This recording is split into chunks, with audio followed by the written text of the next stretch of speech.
Chers amis, puisque c'est aujourd'hui la fête de Saint Louis-Marie Grignon de Montfort, je voudrais vous raconter tout simplement un petit épisode tiré de sa vie. Un petit épisode sous forme d'histoire. Oh, bonjour cher ami, comme je suis contente de vous rencontrer, comment allez-vous? Beaucoup mieux que les jours précédents. Le docteur de Revaux m'a donné un remède formidable, mes maux de tête ont disparu, comme par enchantement, me voilà en pleine forme. Quelle bonne nouvelle! J'ai bien regretté votre absence l'autre jour, au dîner organisé par la famille Paget. Comment donc s'est passée cette fameuse soirée? Ma foi, je n'ai pas fort apprécié la fête. Figurez-vous que mademoiselle Paget et plusieurs de ses amis en sont venus à parler du brave monsieur de Montfort, Louis-Marie Grignon de Montfort. Sans aucune charité, ils se sont mis à le critiquer, à le ridiculiser. Comment ils se sont moqués d'un prêtre si dévot? Mais pour quel motif? Oh, ce n'est pas compliqué. Vous savez comme moi le bien que fait ce saint prêtre dans toute la région. Il secoue tellement les âmes que beaucoup se convertissent et changent de vie. Il n'a pas peur de dire les choses. Dernièrement, il a même osé critiquer la toilette d'une jeune demoiselle en plein sermon. La mère de celle-ci était tellement furieuse que lorsque le bon père est sorti de l'église, la dame en furie s'est jetée sur lui et lui a donné plusieurs coups de canne. Le bon monsieur de Montfort n'a même pas essayé de se défendre. Il a simplement attendu que la tempête se passe. Puis, il a dit avec beaucoup de douceur: « Madame, j'ai fait mon devoir. Il fallait que votre fille fasse le sien. » Je pense que les solides leçons de ce saint homme dérangent la mentalité de mademoiselle Paget et de ses amis. C'est évident. Pourtant, tout ce que l'on raconte sur monsieur de Montfort devrait les faire réfléchir. Pour moi, mon opinion est faite, c'est un saint. Il suffit de suivre une de ses missions pour en être convaincu. Vous souvenez-vous de celle qu'il a prêchée dans l'église des Dominicains l'an dernier? Oh oui, pour rien au monde je ne l'aurais manqué, l'église était bondée, nous étions bien 3000 à l'écouter. Je ne peux oublier la façon dont il nous parla du Saint Rosaire, et son amour pour la très sainte Vierge Marie. Vous a-t-on raconté dans quelles circonstances le bon père Grignon de Montfort a pu prêcher une mission sur l'Île-Dieu dernièrement? Non, racontez-moi. Eh bien, voici ce qu'un ami de mon frère, marin de Saint-Gilles, nous a raconté. Écoutez-moi, c'est assez édifiant. Monsieur de Montfort avait décidé de partir évangéliser l'Île-Dieu. La chose était périlleuse, car des corsaires anglais en ce début d'année 1712 infestaient les parages. Arrivé au Sable d'Olonne, le missionnaire chercha un patron de chaloupe prêt à le mener sur l'île. Personne ne voulut l'y conduire. Mais cela ne le découragea nullement. Il prit le chemin d'un autre port breton, Saint-Gilles. Là aussi, les matelots refusèrent de le passer. Le prêtre ne se tint pas pour vaincu. Avant de repartir vers La Rochelle, il pria avec grande ferveur le rosaire, puis fit une dernière tentative. Il retourna voir le patron de la plus grande chaloupe du port, lui promit au nom du ciel que le voyage se passerait sans problème, puis le supplia tellement que le brave capitaine finit par accepter.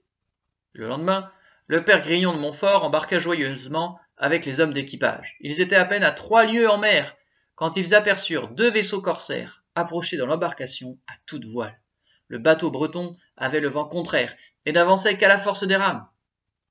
Les matelots s'écrièrent terrifiés: « Nous sommes pris, nous sommes pris !» Pendant ce temps, monsieur de Montfort chantait des cantiques paisiblement et invitait ses compagnons d'infortune à faire de même. Mais les pauvres marins angoissés gardaient le silence. « Puisque vous ne pouvez pas chanter, récitons donc tous ensemble notre chapelet. Notre-Dame nous protège, mes amis !» s'écria le prêtre.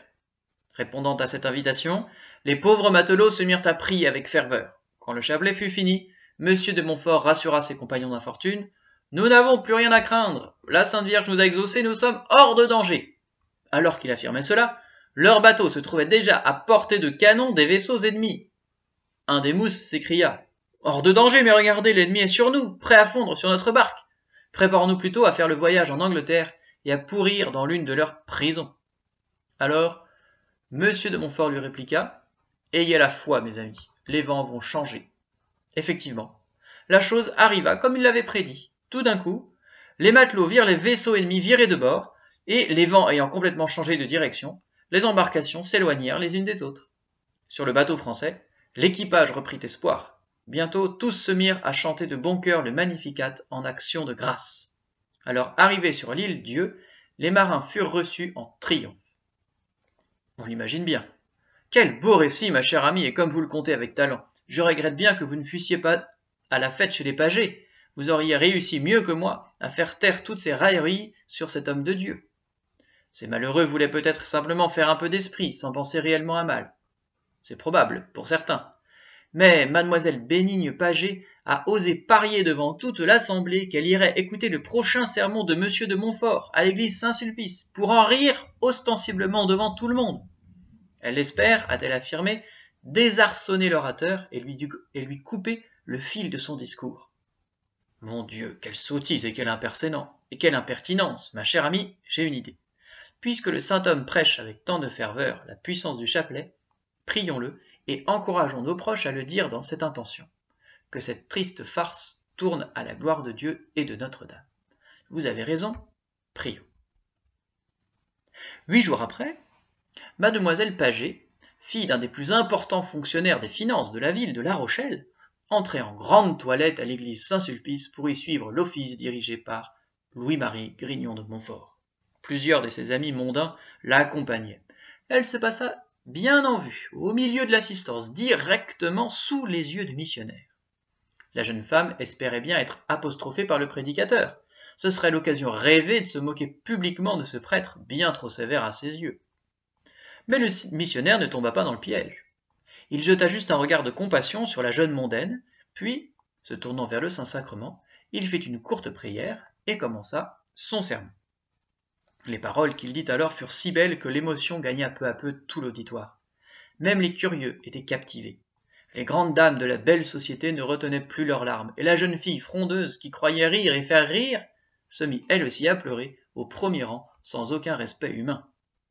Après l'office, elle resta prier longtemps dans l'église. Quand enfin elle quitta l'église, elle avertit ses amis qui l'attendaient avec impatience qu'elle avait décidé de changer de vie. Ceux-ci furent atterrés par la nouvelle. Elle se dirigea tout droit vers la maison du saint prêtre. Elle lui parla plus de 2 heures. Le soir même, sa résolution était prise. Il lui fallait quitter le monde. La nuit même, elle prépara ses affaires, et le lendemain, elle se présenta au monastère des Clarisses pour y faire une retraite. Celle-ci se termina par une bonne confession. Ensuite, au grand étonnement de la supérieure, mademoiselle Pagé lui demanda la faveur d'être admise dans la communauté. Sa vocation semblait sérieuse, elle fut donc acceptée avec joie. À La Rochelle, cette nouvelle fit grand bruit. La famille de la jeune fille ne pouvait comprendre ce changement si brutal. Certains de ses amis parlèrent même de brûler le couvent des Clarisses. Bénigne Pagé, devenue sœur Saint-Louis, resta inébranlable et fit comprendre à ses proches qu'elle avait trouvé au couvent le vrai bonheur. Dans toute la région, on parla longtemps de la belle victoire obtenue par le prêtre au long chapelet. Mais lui ne s'en soucia guère. Il continua humblement à sillonner les routes de Bretagne et à chanter avec ardeur la grande et belle dévotion au rosaire. Par l'Ave Maria le péché se détruira, par l'Ave Maria le grand Jésus régnera. À bientôt!